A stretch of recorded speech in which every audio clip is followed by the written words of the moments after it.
आज के इस वीडियो में हम देखेंगे Rutherford's nuclear model of atom, जो कि एटम के अरेंजमेंट के बारे में हमको बताता है कि एटम में इलेक्ट्रॉन, प्रोटॉन और न्यूट्रॉन का अरेंजमेंट किस प्रकार से होता है। ये किसके द्वारा किया गया था? रदरफोर्ड के द्वारा एक एक्सपेरिमेंट किया था अल्फा पार्टिकल्स को लेकर, किसके ऊपर? गोल्ड फॉइल के ऊपर किया गया था, जिसके द्वारा हमें ये पता चलता है कि न्यूक्लियस जो प्रेजेंट होता है किसमें? हमारे एटम। अब जो ये एक्सपेरिमेंट हुआ था इसको हम समझेंगे।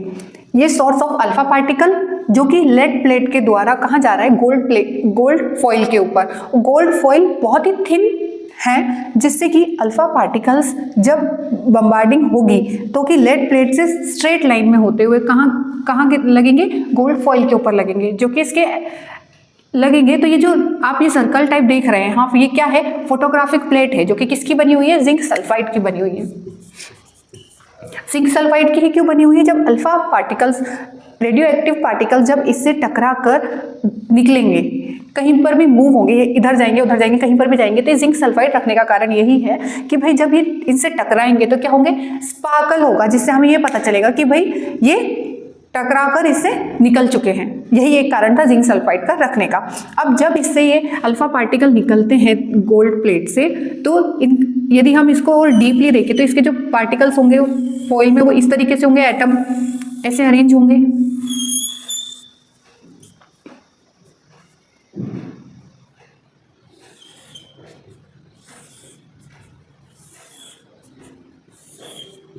ये हमारा मानना है। थिन गोल्ड प्लेट, गोल्ड की जो थिन फॉइल लिया है वो इस तरीके से उसमें एटम प्रेजेंट होंगे। अब ये किसके आधार पर लिया गया था? गोल्ड का ही क्यों लिया गया? क्योंकि जे थॉमसन के द्वारा भी किसकी प्लेट ली गई थी? गोल्ड की ही प्लेट ली गई थी। इसी तरीके से उनका ऐसा मानना था, इसका जो मास होता है वो बराबरी से अरेंज होता है। इसकी हमने अल्फा पार्टिकल ही क्यों लिए? गोल्ड फॉइल तो लिया हमने, ठीक है, जे थॉमसन को बेस मानकर हमने गोल्ड फॉइल ले लिया।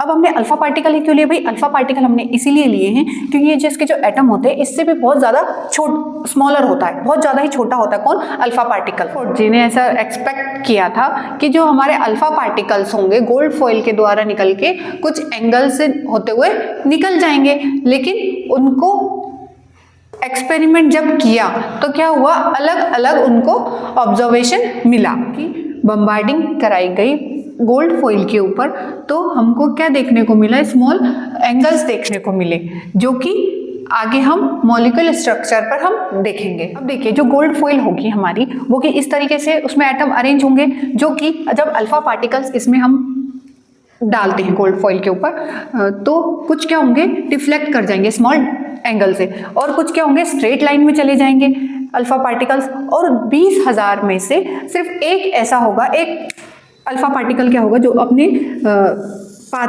पे वापस आ जाएगा, अपने पाथ से डिफ्लेक्ट ना होकर वापस आ जाएगा, जिससे हमें ये पता चलता है कि एटम में क्या है? न्यूक्लियस प्रेजेंट है। इन बातें ऑब्जर्व की गई कि कुछ पार्टिकल्स क्या हुए?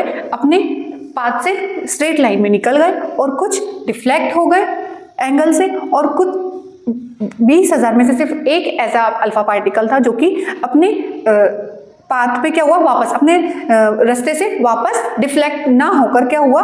वापस टर्न बैक हो गया। जैसे कि बुक में बताया गया है, जैसे हम यदि बॉल को दीवार पे मारेंगे तो वो वापस से हमारे पास आ जाती है। अब हम कंक्लूजन निकालेंगे उनके ऑब्जर्वेशन के हिसाब से। रदरफोर्ड जी के हिसाब से उन्होंने देखा जो पॉजिटिव चार्ज था वो बहुत ही छोटा सा रीजन कैरी करता था, जो कि क्या था? बहुत डेंस था। और उन्होंने उसको क्या नाम दिया? न्यूक्लियस नाम दिया। किसके द्वारा दिया गया? रदरफोर्ड के द्वारा दिया गया न्यूक्लियस। अब सेकंड पॉइंट देखेंगे, nucleus is surrounded by electrons, और जो कि क्या है? वो बहुत तेजी से क्या कर रहे हैं? इलेक्ट्रॉन्स क्या कर रहे हैं? मूव कर रहे हैं किसके? न्यूक्लियस के आसपास, जिसे उन्होंने क्या नाम दिया? ऑर्बिट नाम दिया। इलेक्ट्रॉन एंड द न्यूक्लियस, और न्यूक्लियस और इलेक्ट्रॉन के बीच में कौन सी फोर्स है? अट्रैक्ट इलेक्ट्रोस्टैटिक फोर्स है, जो कि क्या है? एक दूसरे से बंधे हुए हैं। उनका ऐसा मानना था कि जो न्यूक्लियस है, इलेक्ट्रॉन जो है न्यूक्लियस के आसपास मूव होते हैं, और बहुत तेजी से मूव होते हैं, और उन्होंने उसको नाम दिया, और जिस सर्कुलर पाथ पे वो मूव होते हैं उसको नाम दिया ऑर्बिट। और इसकी तुलना उन्होंने किससे की? सोलर सिस्टम से की। सोलर मतलब जो सन है और प्लैनेट है, वो सूर्य को उन्होंने क्या माना? न्यूक्लियस की तरह माना, और जो प्लैनेट है वो क्या है? इलेक्ट्रॉन की तरह मूव हो रहे हैं ना, उसी प्रकार से उन्होंने उसकी तुलना की।